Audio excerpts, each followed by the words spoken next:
trade alert. Joseph Ariobo na trade na. At sana still may improvement sa laro na kung saan ikinatuwa ng mga fans.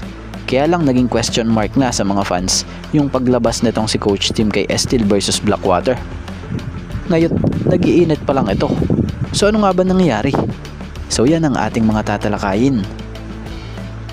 Speaking of San Estil, Ginebra kontra Blackwater. Nagpakita ng matitinding opensa itong si San Estil. So unti-unti na nga nito na i-apply sa laro niya ang patuloy nitong pagte-training.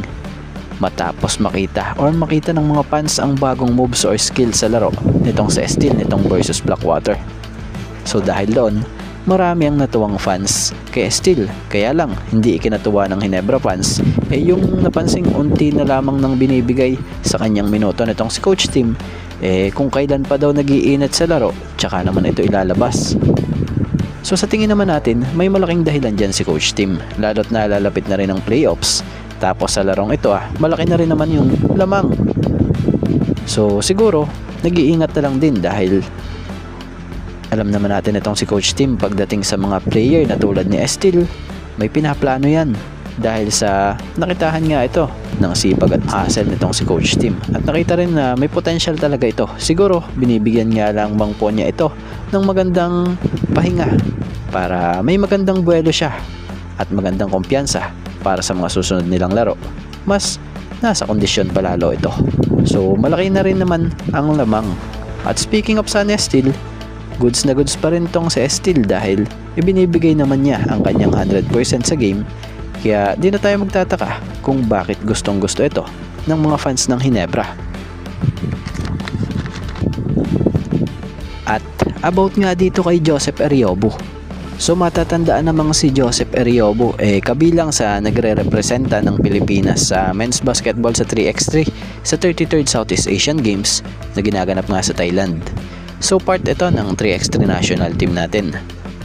So goods nga ang nilalaro ni Ariobo sa national team. Kaya lang, sa ganda nga po ng laro nito sa national team, siya namang kabaliktaran ng sitwasyon sa bago niyang team na napagdalhan sa kanya. So alam naman natin na ang Magnolia sure ball ng pasok sa playoffs. Pero yung Terra Firma na napag-tradean sa kanya, laglag na. So siguro next conference na natin makikita si Ariobo maglaro sa Terra Firma. So sa mga hindi nga po nakakaalam na-trade na nga po si Joseph Ariobo sa Terra Firma Jeep kapalit ng second round pick in the PBA Season 52 draft. So balitay, na-aprobahan na nga po ito ng liga nitong Miyerkules. Sa mga hindi nga po nakakaalam, 33-year-old pa nga lamang po ang power forward na ito. So nasa sa kalakasan pa nga niya pa nga po ng paglalaro ito.